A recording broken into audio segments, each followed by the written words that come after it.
And then I'm going to go live. All right. Takes a little bit to go live, but it's chugging along. And we're live. All right. Good afternoon, everyone. Welcome back.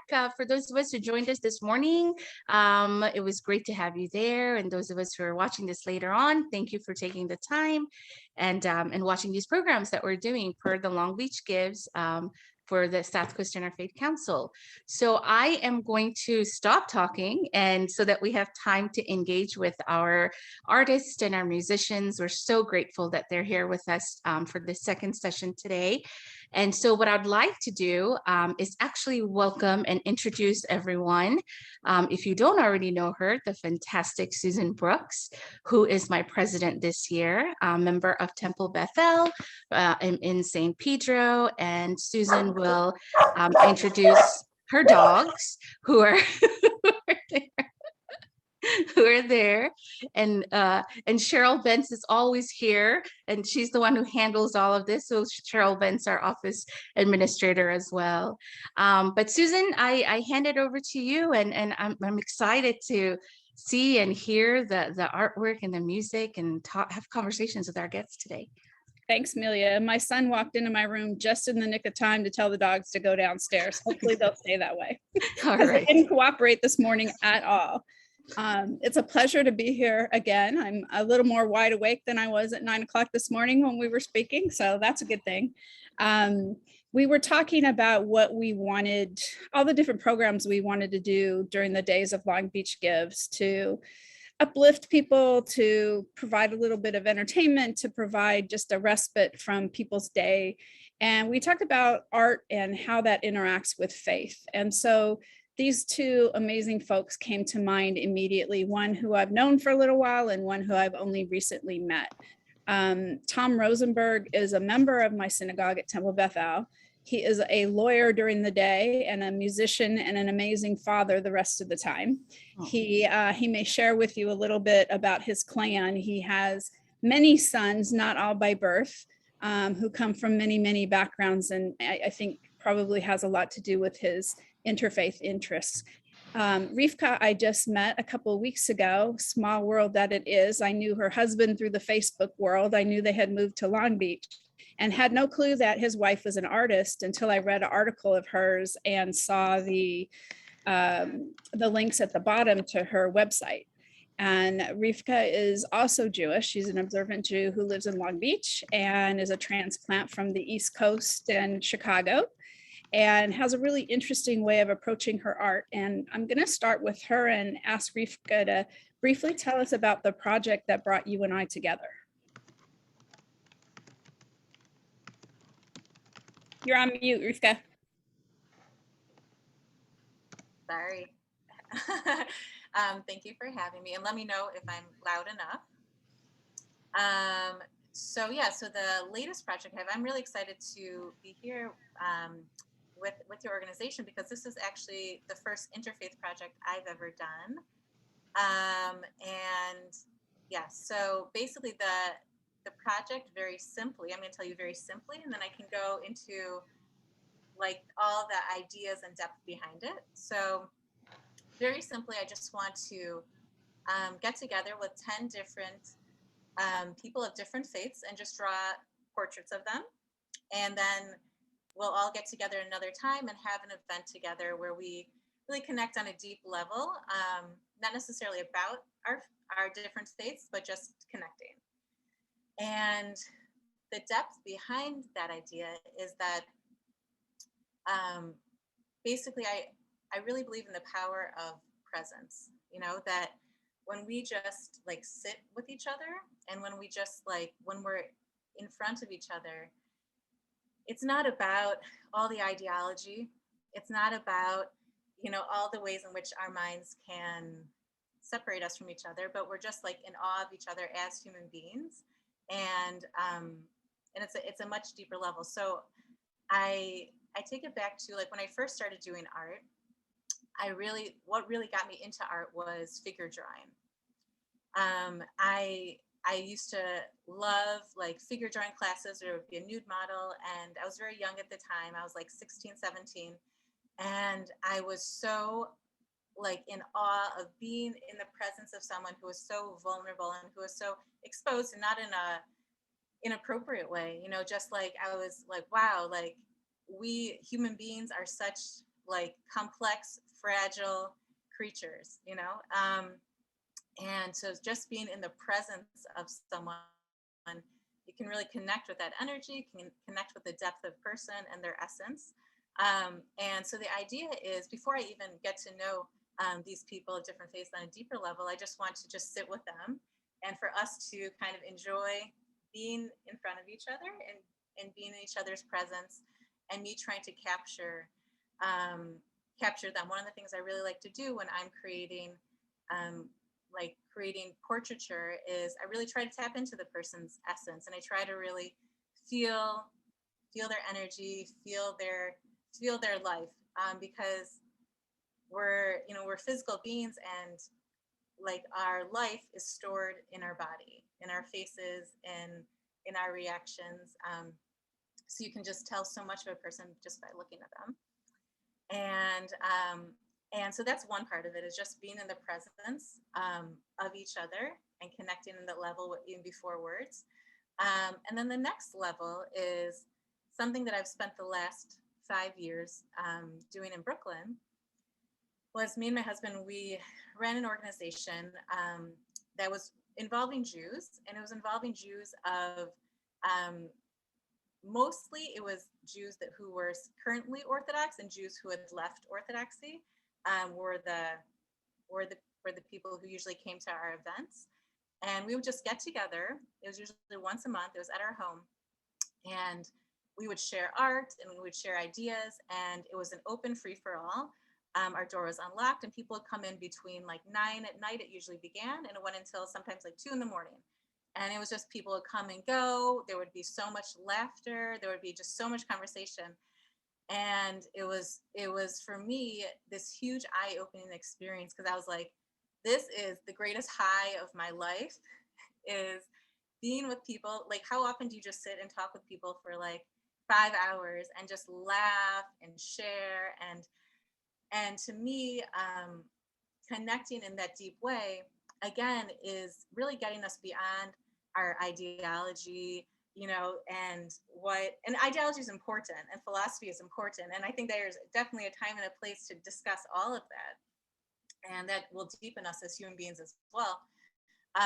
But when we can connect on a level that's like this really core human level of connecting, it really brings us, I think, to the highest heights, and it's so much fun and all that stuff. So that's kind of the two components of what I want to do.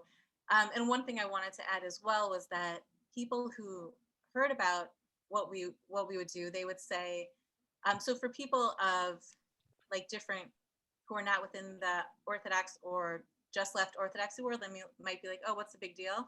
But for people within those worlds, like, how did like these different types of people sit together? Like, what did you have in common, you know?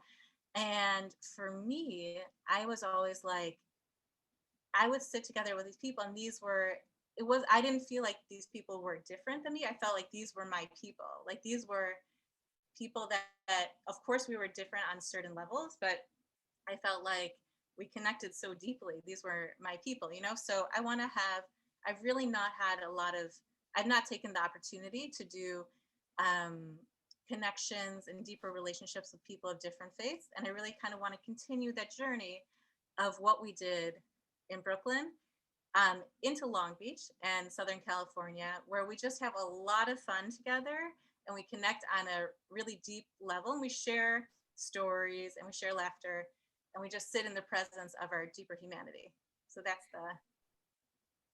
Okay, Susan, I'm sorry. Are you thinking the same thing I am? I already have the SCIC board member form ready for you, Rivka. Yeah, be careful. So I knew I was waiting for that to come.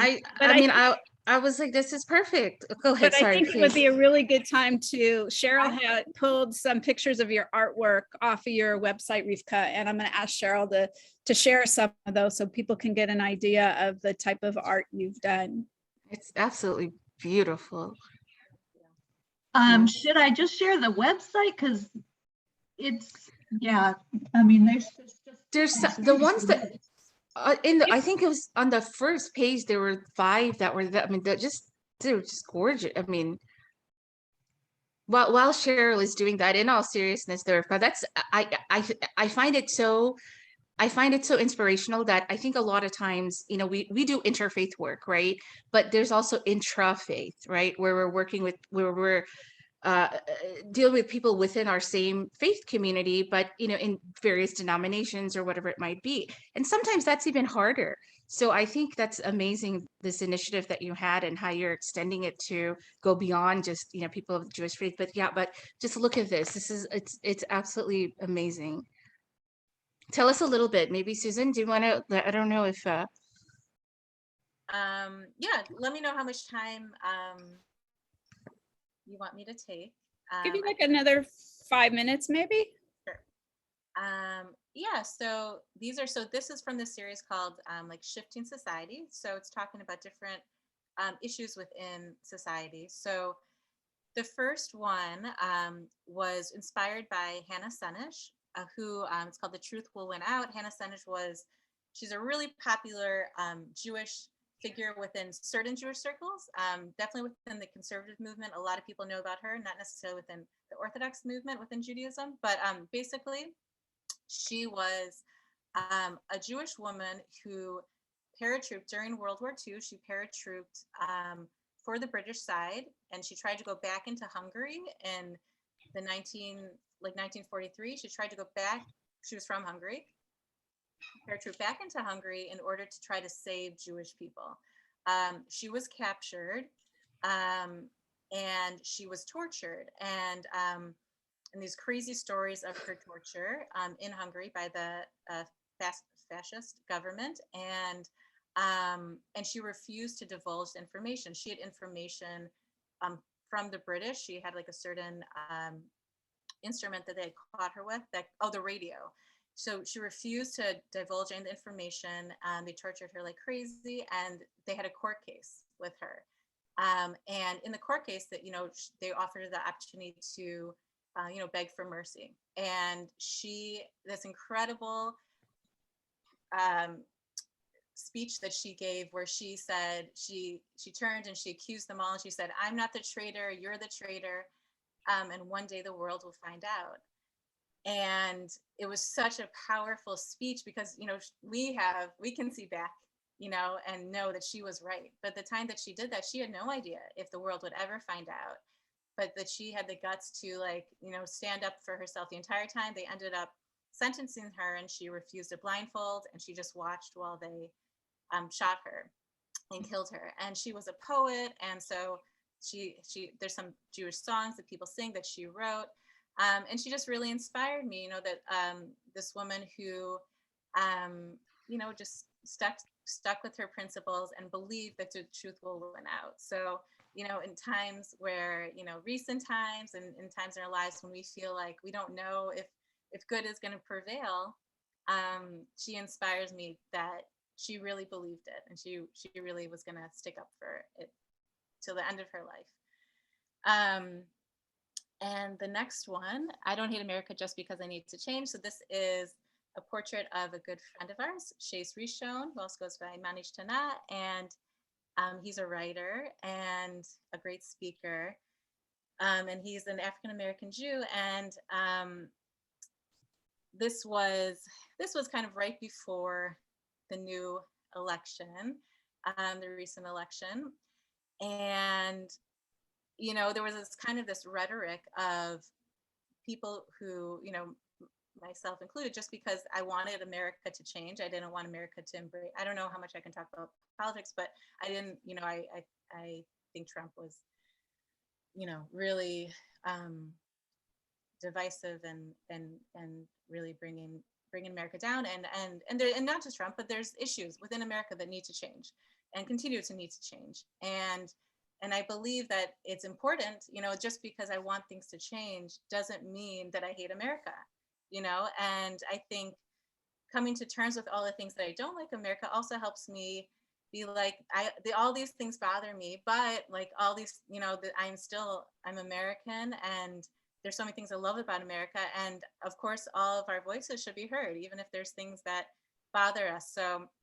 So this is Chase, who also, this also talks about racism within the Jewish world also, that there's a big problem with racism within the Jewish world. And there's just a study that like a lot of Jews of color feel still very uncomfortable within Jewish spaces. And so it's also addressing, like him as a Jew and being accepted as a Jew, and us as Americans and being accepted as Americans. And we all have rights to dissent and to say, what needs to change. And that doesn't mean, that, yeah. And then the next one is symbiosis. That doesn't have as much of a historical lens to it, but it's just about our how we're all related, how like I help you, you help me, and we all this symbiotic relationship.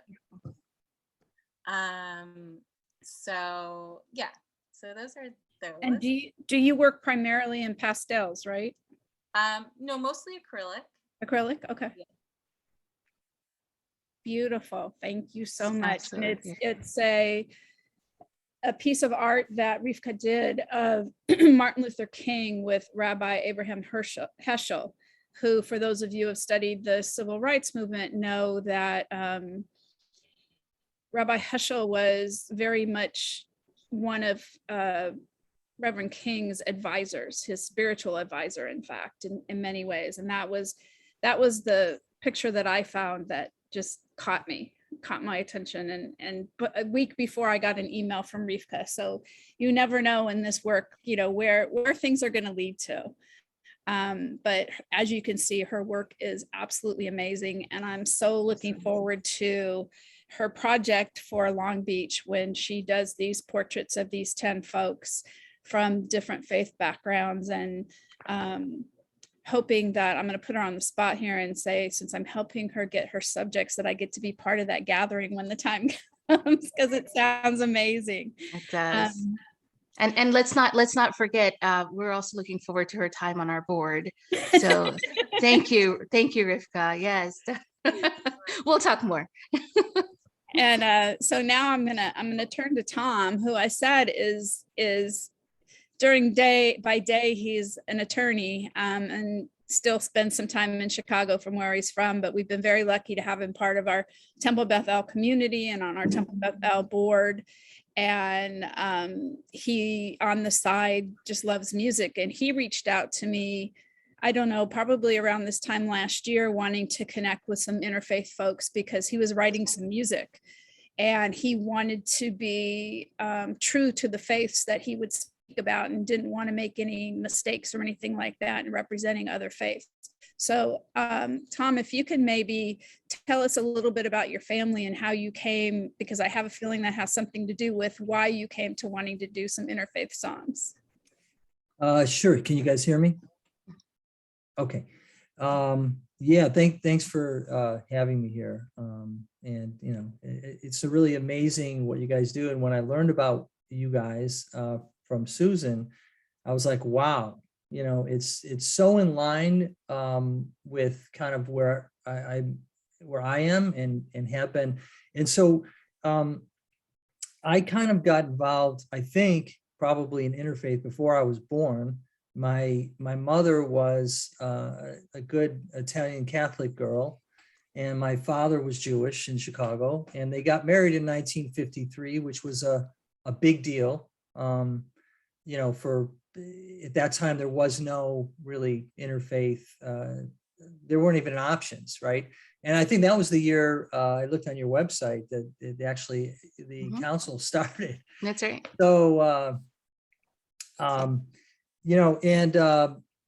I was raised in the Jewish tradition in Chicago, and but I was exposed quite a bit with my Italian cousins and everything on the Catholic side, and it's interesting. Just a real quick thing. I decided my mother died when I was very young, and I decided I was going to go to Italy to meet the relatives, and so I ended up going back there. And one of the things I discovered was, so I met my aunt. And so it turns out her brother during World War II was a young Catholic priest, and he in the city of Lucca, which is near Florence, and he was during the Nazi occupation. He took it upon himself to organize this whole thing. They were from up in the hills, beautiful Tuscany hills. And he took it upon himself to hide all the Jews that he could find and Jewish families up in the hills. And they ended up finding him, and they brought him down. This is August of 44. And they had a big gathering in Lucca and brought everybody to the main gates of the city. And he had his collar, his priest outfit on, and he made him dig a hole and machine gunned them into the hole. And just to make an example out of him. But, so they ended up, and to this day, the main gates of Lucca are called Piazza Don Aldomé, which it was Aldomé. And, so he's kind of locally very famous. So when I went back, I was like the first person in the family to come back after that point. And it's Rosenberg from Chicago as a Jewish, guy, and they're like, oh, there was this whole connection, which I had no idea, but really, fascinating, and I'm thankful to know all of them and be close with them. And so I ended up getting involved in interfaith. My first rabbi teacher, if you will, was a Jesuit priest who studied for his PhD at Northwestern in Chicago for many years. He studied Torah, and then he studied Islam, and he formed Common Ground in the 70s, which was an early interfaith group. And so I would just listen to everything he said, and just ask for more, wanted to learn. And so I've always been involved, kind of oriented that way. And as Susan mentioned, I raised a number of boys, and of all stripes, and have been involved. I was on the board of Hands of Peace in Chicago. It's in Chicago and San Diego, where we take every year a number of Israeli teenagers and a number of Palestinian Muslim teenagers, either from West Bank or Gaza. We bring them here, and there's like a camp, and it's basically coexistence. It's dialogue-based coexistence, team building, and it's an amazing experience. And the kids are courageous, and you learn so much from them. Sorry, I'm just getting over a little bit of cold, but. So when I met Susan and she told me about you guys, I just was like, and I looked at the website, I looked at the mission and what you guys are doing, and it's just so inspiring, right, to me. And so one of the things I wanted to do, as I mentioned to Susan, was I wanted to write, it's not my day job, but I wanted to, it's my outlet to keep me sane, right? Especially over the last couple of years. But I wanted to write some things that kind of I noticed the mission of interfaith groups and SCIC is, most of our faith traditions talk to us about service, talk to us about compassion, talk to us about helping each other, right? And a call to action, right? So so those are the kind of the themes, something more positive. You know, there's so many not so helpful, you know, in art and music and everything else going on. So I just wanted to kind of be in that camp and try and share that as much as I can, right? This song, I'll just do a quick song, is about, you know, kind of sacred light, and it's in most of our faith traditions. There's this concept of this sacred light, that guiding light that helps us. And this song is about kind of finding that inner light and aligning with it, you know, kind of centering ourselves towards that, and then using that as our call to action to help others. So that's what this song is. I'll just try and get through it, and I'm just happy to be involved with the organization, because it's, you know, what I think, you know, it's really important work, in my opinion. So, can you guys hear?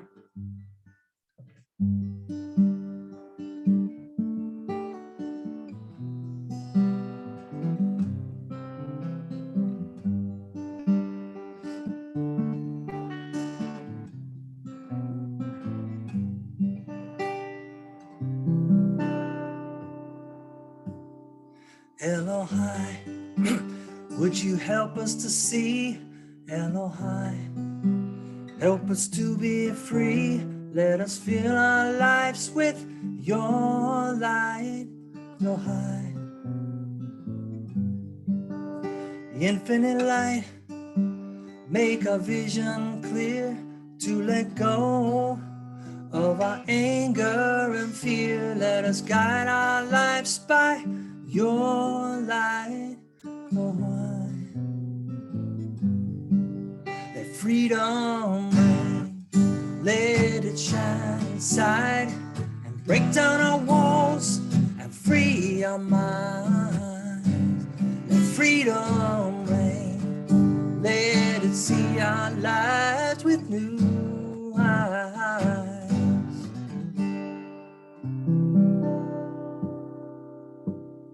Light upon light, won't you enlighten us to live a higher consciousness and be a light for everyone to see.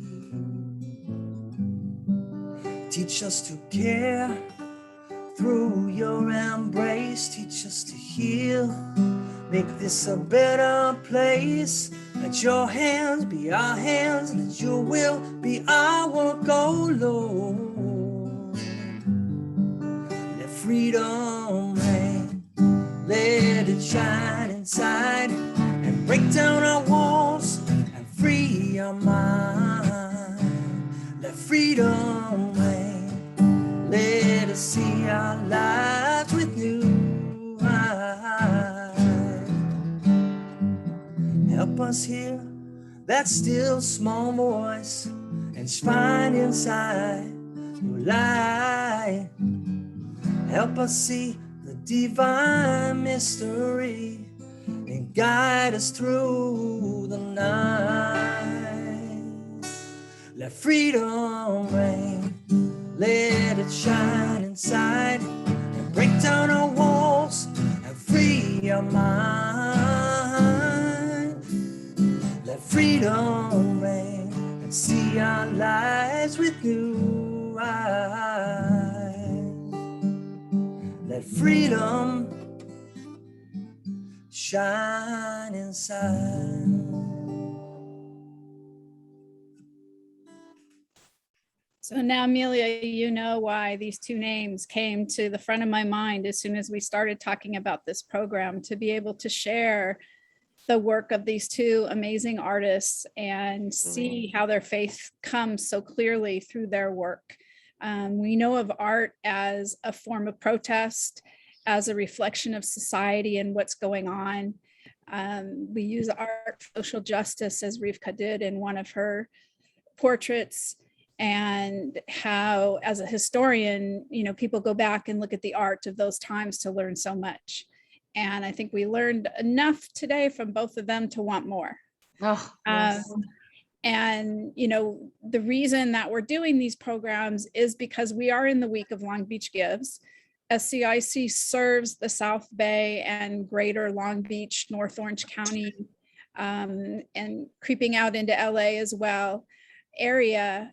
And Long Beach Gives is a program that is put on by the nonprofit for nonprofits, small nonprofits like us, to have an opportunity to raise money. And Amelia, in her very ambitious self, and with the help of our amazing office manager / Wonder Woman, Cheryl, Yes. brings us on to do these Facebook Live programs, as I said, both to help us raise the money, because that's what we're here to do. You know, all the amazing programs that we do every month, every week. We've had courageous conversations. We've continued our Religion 101 programs, where we have somebody from a different religion every month present the tenets of their religion so we can learn more. We have these interfaith cafes on Sunday afternoons once a month for part of the year, where people come together and share different things about their faith so that we can learn how much we really have in common. And this year with the pandemic, we've focused a lot on equity. We started with the kickoff with the Martin Luther King program that we did this year, where we have breakout rooms to address educational equity, environmental equity, all different things, and then followed up with individual sessions on those. We also had highlighted other nonprofits, small nonprofits during the pandemic to help them get their voices out as well, because we know we have an audience. So we hope that you like this program. We hope that you will go to the connection on Facebook, to our website, or to any of our individual fundraisers and make a donation. It doesn't matter how small or how big. I was thinking the other day, knowing how many people I'm friends with on Facebook, if people gave just $1, I'd be way beyond my goal. Every little bit absolutely helps. And from here, I'm going to hand it over to Amelia, who will tell everybody about some of the other programs we have. Yeah, absolutely. Thank you so much, Susan. And oh my goodness, Tom and Rivka, thank you so much. I mean, both of you are, you guys are, we often talk about there's these principles that are embedded definitely within our faith traditions about interfaith unity and compassion and just love. And both of you guys are like the walking manifestation of that in this brief time that I had the honor to interact with you. So thank you so much for your time and for your talent and for being here. And, I just want to say thank you ahead of time for serving on our board in the future as well. And so, I'm very excited about that. That my board will know I tend to have a sense of humor, but there's always some truth behind that. So, but in all seriousness, I jotted down some notes that you guys while you were talking, and, some of these terms that you said, Rivka, you were talking about these human experiences that you had when you would invite these individuals into your home, right? Who were either Orthodox or left Orthodoxy, to have that intra-faith type of a dialogue, and how you connected so deeply.